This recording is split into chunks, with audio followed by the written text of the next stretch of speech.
ዛሬ ከኔ ከሆናችሁ ይሄን መሰለ ቆንጆ የአትክልት ችምችሙ ወይ ደግሞ የአትክልት ዝግን ወጥ እናዘጋጃለን። ጠብቁኝ።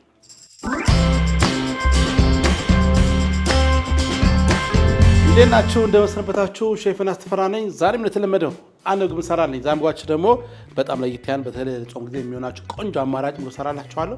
የአትክልት ችምችሙ ይሉታል፣ የአትክልት ዝግን ይሉታል። በጣም ቆንጆ ምግብ አሰራር ነው። ከተለያዩ አትክልቶች ተቀላቅሎ የሚሰራ የምግብ አሰራር ትመለከታላችሁ። እንደተለመደው ግብአቶቹን ላስተዋውቃችሁና ከዛ ወደ አሰራሩ እንገባለን ማለት ነው። የመጀመሪያው ግብአታችን ቀይ ሽንኩርት የተላጠ ቀይ ሽንኩርት ያስፈልገናል። ይህንም በኋላ በረጅሙ ከትፈዋለን። አንደኛ ግብአታችን ይህ ነው። ሌላ ግብአታችን ደግሞ አበባ ጎመን ነው። ለቅ ያበና አበባ ጎመን ከተናችሁ በጣም ቆንጆ ነው። አበባ ጎመን እንጠቀማለን። እዚህ ጋር የምትመለከቱት ሁለት መካከለኛ ቀይ ስር የተፈቀፈቀ ያስፈልገናል። ሁለት መካከለኛ ድንች እንደዚህ ተፈቅፍቆ ውስጥ አስቀርቀው እንዳይጠቁርብኝ የተፈቀፈቀ ድንች ያስፈልገናል። ይሄም ለስራ እንጠቀምበታለን። እንዲሁም መካከለኛ ሁለት ካሮት እንደዚህ ፈቅፍቀን አዘጋጅተናል። ሌላ ግብአታችን ደግሞ እዚህ ጋር ቅመማ ቅመሞች እዚህ ጋር አሉ። ያስቆጥራችሁ እዚህ ጋር የምትመለከቱት የሽንኩርት ሚጥሚጣ ነው። የተፈጨ ነጭ ሽንኩርት ፓውደሩ፣ ፓፕሪካ ወይም በርበሬ መጠቀም ቻላችሁ። ቁንዶ በርበሬ፣ ጨውና ኮረሪማ እነዚህ እንግዲህ አንድ ላይ ተቀላቅለው በኋላ ለምግብ ስራ ያስፈልገናል ማለት ነው።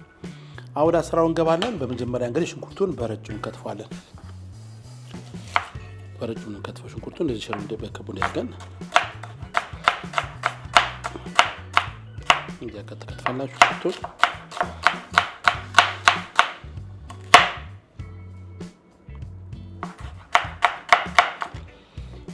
ግማሽ ከጨመርን በቂያችን ነው።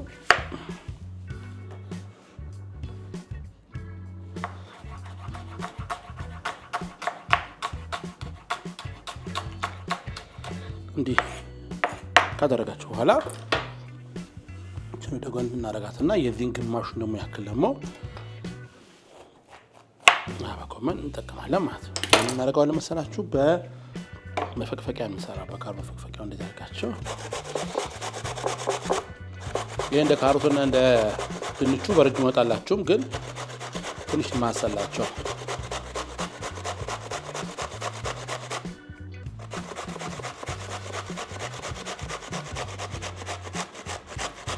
እንዲህ ካረገን በኋላ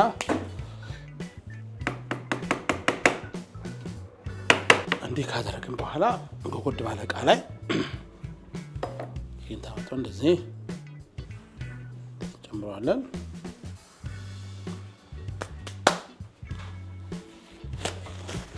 ካራችንን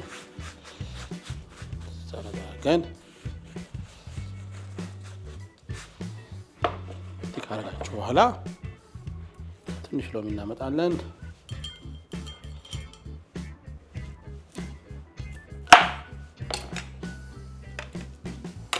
ሎሚታች ላይ ትንሽ ሎሚ እንደዚህ እንጨምቅበታለን።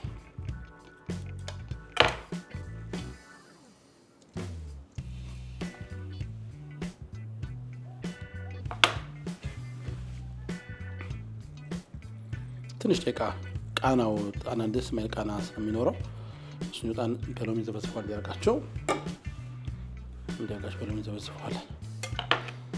እሺ እንግዲህ ለትንሽ ደቂቃ መዘብዘፍ አለበት። ለአንድ 5 ደቂቃ ያክል ከ5 ደቂቃ በስመልስ እንግዲህ በመጠቀም የማዘጋጀላችሁን ቆንጆ የአትክልት ችምችሙ ወይ ደግሞ የአትክልት ዝግን ወጥ መለከታላችሁ ማትሄዱ ጠብቁ። እሺ ተመልሻለሁ። አሁን እንግዲህ የአትክልት ምግብ መስራት እንጀምራለን። አትክልቱ ላይ መስራት እንደዚህ አትክልቱን ማብሰልበት ዘይት ብዙ አትክልት ስለሆነ ትንሽ ዘይት ይፈልጋሉ። ትንሽ ዘይት አንድ ቡና ሲኒ ያበሻ ቡና ሲኒ ሙሉ ይሆናል የተጠቀምኩት ዘይት ታክና። አሁን ቀይ ስር አለ፣ ካሮት ሁለቱ ትንሽ ጠንከር ስለሚሉ ሁለቱን አንድ ጨምረና በደንብ አበስላቸው። ሌሎቹ እንግዲህ ቶሎ ስለበሱ ብዙ አያስቸግሩኝም። አሁን በቅድሚያ ካሮት ጨምራለሁ። ማስከተል ደግሞ ቀይ ስር ጨምራለሁ። አንድ ላይ ወስላቸው ሁለቱም ማለት ነው።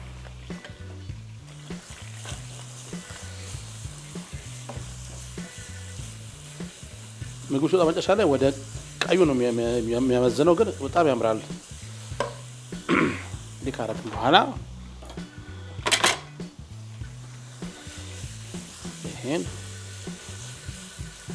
ቀይ ስርና ካሮቱን ከሽንኩርቱ ጋር አንድ ላይ እናበስለዋለን። ትንሽ ደቂቃ ይፈልጋል፣ ግን ያው ውጤቱ በጣም ቆንጆ ነው የሚሆነው።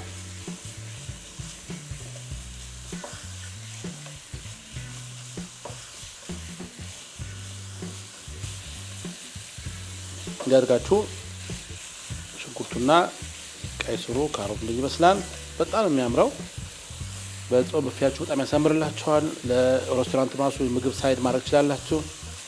ቆንጆ የምግብ አሰራር ለቫለንታይን ዴይ ማድረግ ትችላላችሁ። ቆንጆ በቃ አሰራር ነው። ይሄን ካረግን በኋላ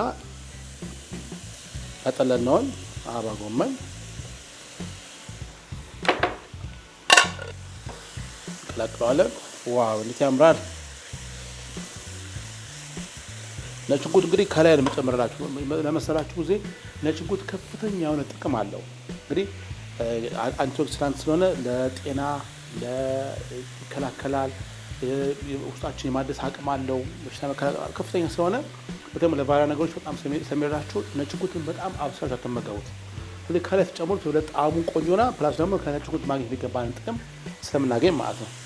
አሁን እያደረገን አትክልቱ ውሃው መደም እስኪመጥ ድረስ ደረቅ አገና ይህ ምግብ ውሃ ብዙ አያስፈልገውም። ደረቅ ያለ ምግብ አሰራር ነው። ከሩዝ ጋር መመገብ የምችሉት የምግብ አሰራር ነው። እንዲህ ካረግን በኋላ እዚህ ጋር ቀድሜ ያሳየኋችሁን ቅመሞች ፍሌክስ አለ ወይ ደግሞ ሽንኩርት አለ፣ ነጭ ሽንኩርት አለ፣ ፓፕሪካ አለ፣ ቁንዶ በርበሬ፣ ጨውና ኮሪማ እንደዚህ እንዳለ እንደዚህ ይገባሉ። ከገቡ በኋላ እንደዚህ እናስላቸዋለን። አምስት መጨረሻ ላይ ድንቹ ይገባል።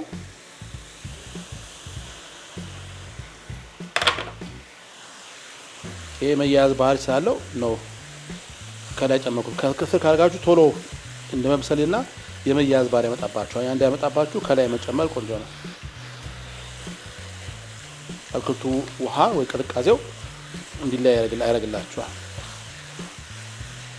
በጣም ደስ የሚል ውበት ያለው የሚጣፍጥ ምግብ ነው ማዘጋጅላችሁ። ደፋሁት። እንዲህ ካረግን በኋላ ግን ለ5-6 ደቂቃ በደንብ አድርገን እያማሰልን እናበስላለን።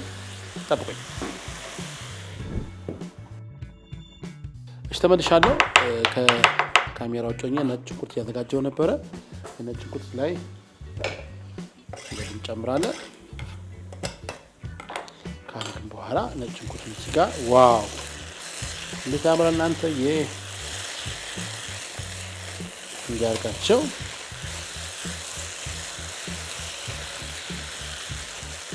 ካረግን በኋላ ቀለቃና ትንሽ ኮሰረት እንታታሹና እንደዚህ አንድ ኮሰረት አድርጉበት። 1-4-5 ፍሬ ሄል ካጣችሁ ቀርፋ ማድረግ ትችላላችሁ።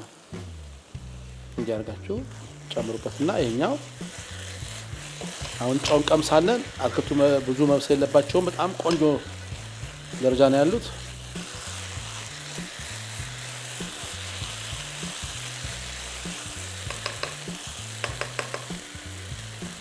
እንዲህ ካረግን በኋላ በሾርባ ማንኪያ 2 የሚሆን የሎሚ ጭማቂ አረጋግጣለን። ጭኛዋን ወጋው ጋርጋችሁ ሳንከትፈው ቃሪያም ድፍኑ እንደዚህ እንዳለ እንጨምርና እንደዚህ አድርገን ከዚህ በኋላ 2 ደቂቃ በቂው ነው። ከ2 ደቂቃ በኋላ ስንመልስ እንግዲህ ገበታችን አዘጋጅተን ምግቡን ቀምሰዋለን። ጠብቁ። እሺ ተመልሰናል። አሁን ቆንጆ ሆኖ የደረሰውን በዚህ በጣም አለ እንደዚህ እናደርገዋለን። በጣም የሚያምረው ብዙ ግብአት ነው ያለው እዚህ ላይ ድንች አለው፣ ካሮት አለ፣ ቀይ ስር አለ፣ አበባ ጎመን አለ። እንጀራችሁ በእንጀራ በዳቦ መመገብ ትችላላችሁ።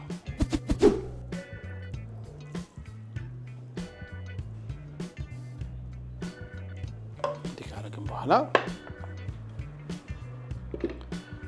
እናቀርባለን። ዋው! ይህ አይነት ምግብ ላይ ብትፈልጉ ደግሞ ከሩዝ ጋር ቀላቀላችሁት ብትመገቡት እንደዚህ አይነት አገልግል በምሰሩበት በጣም ቆንጆ ነጣ ያለ ምግብ አሰራር ነው። እባካችሁ ሞክሩት። አሁን ደግሞ ቀምሼ ደግሞ ጣም ነግራችኋለሁ። ወደ እዛው እንሄዳለን። በእንጀራ የሚባለው እንደነገርኳችሁ በእንጀራ እንመገበዋለን።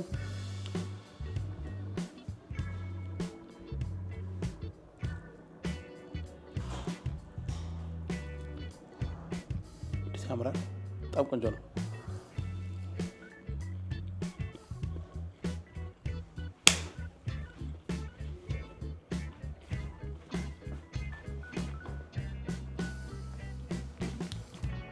በጣም ቆንጆ ነው። በጣም ልዩ ጣዕም ነው ያለው። የሎሚ ደግሞ ከአባ ጎመን መጣ የነበረውን ቃና አስወግዶታል። ሲዋሃድ በጣም ልዩ ጣዕም አለው። አካቸው ቆንጆ ምግብ አሰራር ነው። ይህን መሰለ ምግብ እንድትመገቡ ጋብዛችኋለሁ።